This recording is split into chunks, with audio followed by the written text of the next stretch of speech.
Bonjour, je m'appelle Lance Wallnau. Je voudrais vous parler un instant de ce concept appelé le mandat des 7 montagnes. En fait, tout a commencé par une conversation que j'ai eue en 2000 avec Lauren Cunningham, le fondateur de Jeunesse en Mission. Lauren m'a parlé d'une conversation qu'il avait eue avec Bill Bright. Tous deux ont été visités par le Seigneur dans les mêmes 24 heures, et Dieu leur a parlé et leur a dit qu'il avait un message à donner à l'autre homme. Et le message était qu'il y a 7 mouleurs de culture et 7 royaumes mondiaux, et que celui qui pourrait prendre ces royaumes pourrait prendre la moisson des nations. Maintenant, cette illustration est de la façon dont je la vois. Je la vois de cette façon.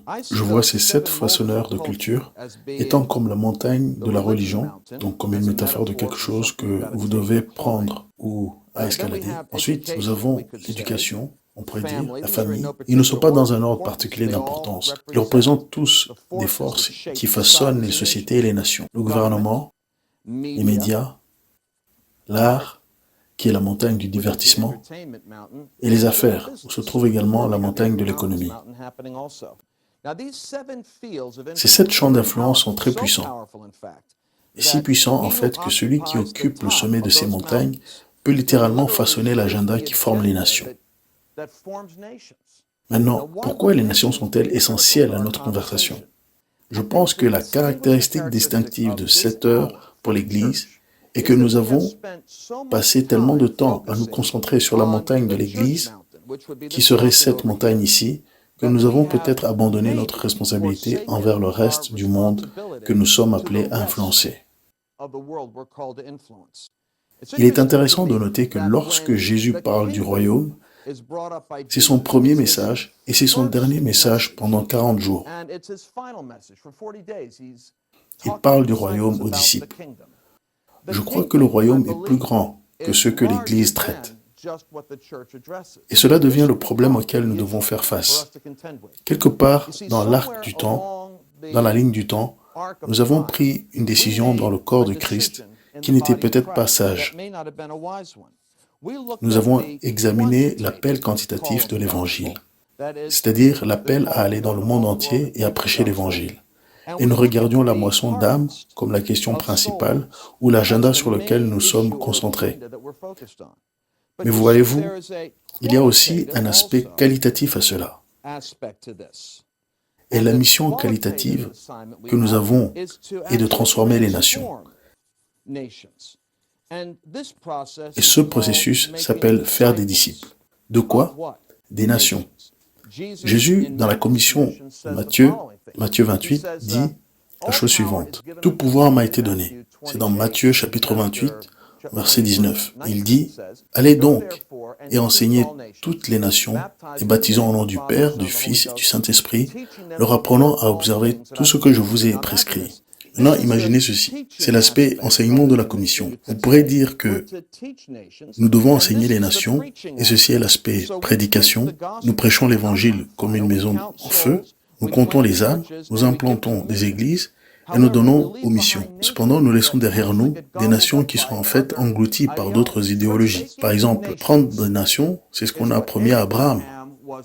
Dieu a dit, « Je vais faire de toi le Père des nations. » Jésus a dit, « Fais des disciples des nations. » La vérité, c'est que si nous ne faisons pas des disciples des nations, nous vivons maintenant une récession mondiale de la démocratie, pas de l'économie.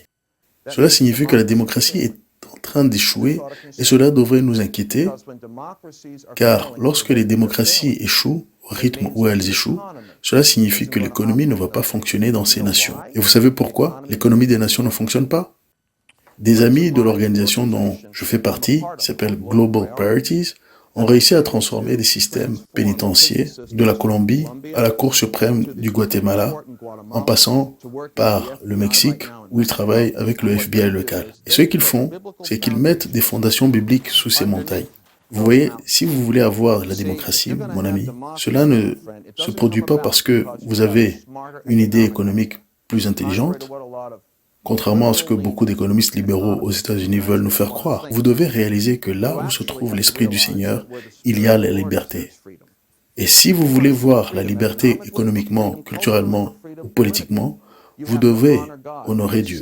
Parce que Satan, avec ses pouvoirs et le deuxième ciel, Attend simplement que les démocraties échouent pour pouvoir susciter des mouvements populaires totalitaires qui parleront de la frustration des masses. Parce que le problème, c'est que les élites qui sont au sommet de ces montagnes en ce moment sont égoïstes. Ce qu'elles ont, c'est un système de prospérité. Ce qu'elles n'ont pas, c'est un système d'éthique et de valeurs. Ils n'ont pas de système de valeurs du royaume. Et donc la première raison pour laquelle les démocraties échouent est la corruption. Demandez à n'importe qui en ce moment et vous verrez des têtes hochées de haut en bas.